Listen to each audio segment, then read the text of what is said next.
오늘은 김진옥 전이니까 뭐 소설이죠. 그죠? 주인공은 진옥이가 되겠네요. 전체 줄거리와 핵심 정리 부분에 대해서 살펴보도록 하겠습니다. 이 소설은 전반부와 후반부로 나눌 수 있습니다. 자, 전반부는요, 남자와 여자 주인공들의 결연, 인연을 맺는다는 뜻으로, 그러니까 결혼이죠, 결혼.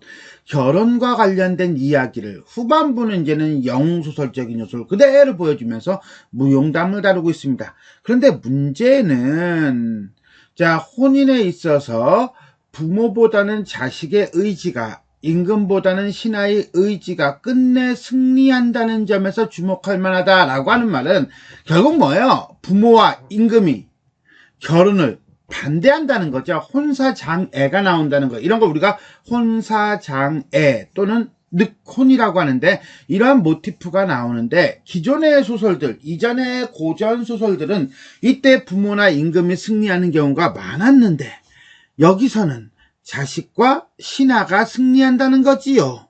이 작품은 영웅소설의 도식적 구조를 기반으로, 그러니까는 영웅소설적 구조를 그대로 따르고 있으면서 다양한 이야기가 첨가되어 이야기를 확장합니다. 문제는 이 책이 필사본이라는 거예요. 손으로 적은 거예요. 인쇄본이 아니에요. 그러니까 필사본이고, 그 필사본이 거의 한 60종 정도가 돼요. 그러니까 되게 많죠. 그러니까는 적은 분량부터 엄청나게 많은 분량까지 정말 다양한 이야기들이 막 끼어 있습니다. 이거는 아무래도 이게 책이라는 것이 상업적인 요소도 있으니까 필사하면서 장사를 한 거잖아. 그러니까 잘 팔리게 하려고 막 이야기를 막 늘리다 보니까 그렇게 된 것 같아요. 그러다 보니 우리가 문제를 낼 때도 어떤 것을 판본으로 하느냐에 따라서 이야기 구조가 좀 많이 달라진다. 쉽게 얘기해서 전체 줄거리가 달라진다. 이렇게 이해하시면 될 것 같습니다. 또한 초현실적 존재의 개입에 의한 사건 해결이 빈번하게 나타나지만 초월성이 가지는 문제의식이 상실됨으로써 현실의 문제는 소거되고 유의적 환상성, 한마디로 뭐야? 재미예요, 재미.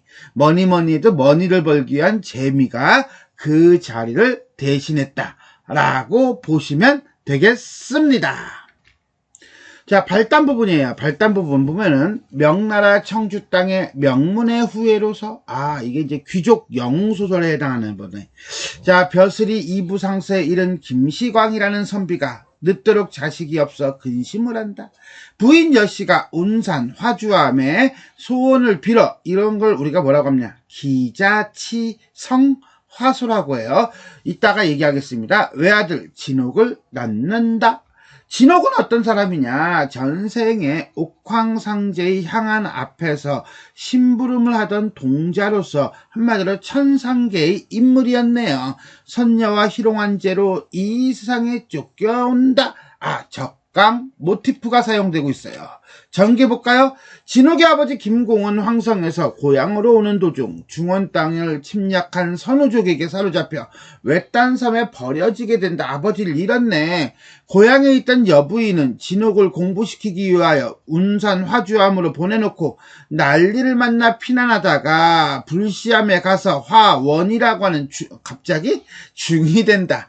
한편 진옥은 무사히 피난을 하고 고향으로 갔으나 부모의 소식을 알 길이 없다. 완전 고아가 된 거죠. 이때 진옥은 화산도사를 만나 무예와 학문을 익히고 스승님을 만난 거예요. 산에서 내려오던 중 한 늙은 중을 만나 앞날에 대한 암시와 예언을 듣고 조력자를 만났네요. 유승상의 딸 난영을 찾아가 인연을 맺고 결연담이에요. 그죠? 후일을 약속한 뒤 황성으로 돌아온다. 두둥 위기. 진옥이 과거에 장원으로 급제하고 한리막사가 됐으니까 이건 행복한 거지, 좋은 거지. 그런데 천자는 진옥을 자기 사위로 삼으려고 한다. 이게 무슨 갑자기? 이때 진옥은 유승상의 딸과 약혼하였음을 밝히고 유승상을 찾아간다. 그럼 황천자는 기분 좋을 리가 없겠죠. 자, 난영은 진옥과 인연을 맺었음을 고백하지 못하고 고민하던 끝에 병이 들어 중태에 빠진다. 죽음에 임한 난영이 비로소 진옥과 인연을 맺었음을 부모에게 고백하자 유승상은 감히 나의 허락도 받지 않고 이렇게 되는 거예요. 딸이 죽는 한이 있더라도 이미 혼인을 약속한 박생과의 혼인은 깨뜨릴 수 없다. 라고 합니다. 그러니까 이미 정혼자가 있는 상태가 돼버렸네요. 유소저가 자신의 죽음을 알리는 편지를 쓰자 파랑새가 날아와, 청조는 파랑새예요. 진옥에게 전한다. 진옥은 천자에게 청조가 전한 편지를 보이며 공주와의 혼인을 거절한다. 이에 청자는 유승상을 부르는데 유승상이 약혼할 일이 없다고 하자 진옥을 처벌하려고 한다.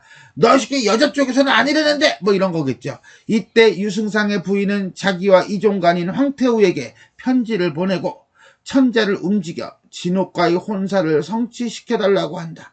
황태우는 결국 진옥과 유소저는 혼인하게 된다. 승리했네요. 선우족이 다시 침범하자 진옥이 대원수가 되어, 이거 아버지의 원수를 갚는 거예요. 그죠? 항복을 받고 회군하던 길에 절도, 어떤가 무인도라고 생각하시면 돼요. 뚝 떨어진 섬에서 뜻밖의 아버지를 만난다. 아버지, 네가 진옥이냐? 뭐 이렇게 된 거죠. 김원수가 누구야? 진옥이죠. 대원수가 됐다고 했잖아. 아버지와 함께 배를 타고 오다가 갑자기 용왕이 보낸 사자를 따라 용궁으로 들어간대. 왜? 용왕이 헬프미 했거든. 그래서 김원수는 용왕의 부탁을 받고 용궁을 습격한 적군을 격파해 준대요. 선우족이 침범하자 격파하듯이 적군이 침범하자 격파하는 거야. 거의 뭐 연결고리가 비슷하죠? 김원수가 회군하다가 횡방불명이 되고 뜬금없이 소식이 없자 무양공주는 김원수와 혼인하지 못한 것을 분하게 여기던 차에 이 소식을 듣고 천자에게 모함을 한다. 이에 천자는 유승상을 파면하고 유부인은 옥에가 두고 진옥의 아들 애우는 강물에 버리라고 한다. 갑자기? 자, 용왕의 도움으로, 그렇지, 도와주네. 이거 뭐예요? 그렇죠, 결초 보은이 되겠네요. 이통판이 애운을 구해주고, 갑자기 애운은 아들이에요. 애운은 그의 집에 가서 자라게 된다. 4년이 지나도 김원수가 돌아오지 않자 천자는 간신들의 말을 들어 유부인을 죽이라고 한다. 너무했다. 김원수는 많은 보물을 가지고 돌아오는데 화산도사가 꿈에 나타나 환상성이 또 나오네. 그죠? 자, 이제 뭐 용왕도 나왔는데 뭘 못 나와? 유부인의 위급함을 알려준다. 이에 김원수는 아버지를 뒤에오게 하고, 아버지 천천히 오세요. 저 먼저 갑니다. 황성으로 달려가서 처형 직전에 유부인을 구출한다. 황후가 태자를 낳아 14살에 이르자 공주는 부마가 황제가 되기를 원하여 음식에 독을 넣어 태자를 죽인대요. 와, 이거 완전 궁중암투예요. 이 아이가 훅 바뀌죠? 이게 이 부분이 이제는 있는 게 있고 없는 게 있고, 용궁 부분이 있는 게 있고 없는 게 있고 막 그래요.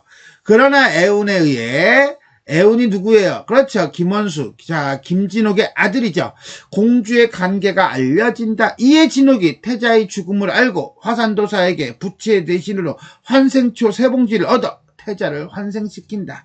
이에 황제가 공주, 부마, 간신 등을 죽이고 진옥에게 선정왕의 벼슬을 제수한다. 여기까지도 해피엔딩이죠. 그런데 말입니다. 진옥이 애운과 임금에게 자신의 존재를 밝히고 나는 천상계 사람이야. 쌍줄 무지개를 타고 천상으로 올라간대요. 아, 적강에서 회군한 거네. 그죠? 회귀한 거예요. 천상에서 진옥은 옥황상제에게 다시는 죄를 짓지 말라는 말을 듣고 너 네 마음대로 먹지 마. 뭐 이런 거예요. 선관이 된다. 진정한 해피엔드. 이렇게 되는 거죠. 아, 전체 줄거리 보니까요, 이야기가 되게 많아요. 그죠?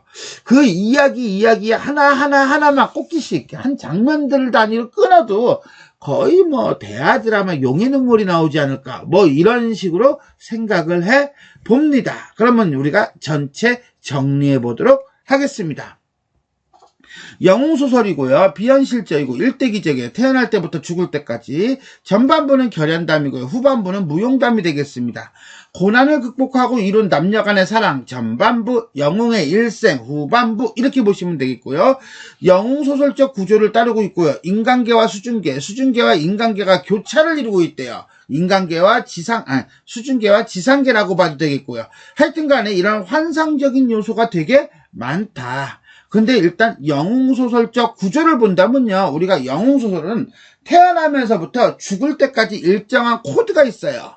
그 루틴이 있는데 그 루틴대로 따라가는 게 바로 이 작품이다. 물론 중간중간 차이는 있죠. 기자, 치성, 화소, 모티프죠. 기자치성화소라는 것은 자식을 낳기를 기원하며 치성을 드린다라는 뜻이에요. 그래서 자, 이부상서 김시광의 아내 여씨가 운산 화주암에 소원을 빌어 진옥을 낳아요. 자, 근데 그 진옥이 어떤 인물이야? 적강이야. 천상계에 있는 인물이 지상계로 내려온 거예요. 옥황상제의 향한 앞에서 심부름을 하던 동자가 쫓겨 내려온 거죠. 이러고 출생을 합니다. 성장을 해볼까요? 기아는 아이를 잃어버리다, 한마디로 부모가 죽다, 잃어버리다, 이런 거예요. 자, 아버지는요, 섬에 버려지고요, 어머니는요, 스님이 돼요. 한마디로 속세와 인연을 끊은 거예요. 그러다 보니, 진옥은요, 고향으로 갔으나 부모의 소식을 알 길이 없는 기아가 돼버리죠. 그럴 때, 누구를 만납니까? 조력사? 조력자예요. 썰이. 자, 요거는 이렇게 해가지고 여기다 이렇게 거버리면 되겠지 뭐. 조력자와 스승을 만난다. 자, 화산도사를 만나고요. 늙은 중을 만나요. 화산도사가 이제 스승이 될 거고요. 늙은 중은 조력자가 되겠죠. 결연이라고 하는 것은 남자와 여자가 인연을 맺는 거예요. 난영을 찾아가 인연을 맺고요. 약속을 합니다. 행위라고 하는 거냐, 그 과정 속에서 어떤 행동을 했느냐라고 했는데, 자, 결혼을 하려고 해요. 자, 일단 황성으로 가서 장원급제하고 결혼을 하려 했더니 결혼에 방해자가 나오네. 누가 나왔어요? 천자가 나왔어요. 누구 나왔어요? 야, 난영의 아버지 유승상이 나왔어요. 그러다 보니 천자는 진옥을 처벌하려고 합니다.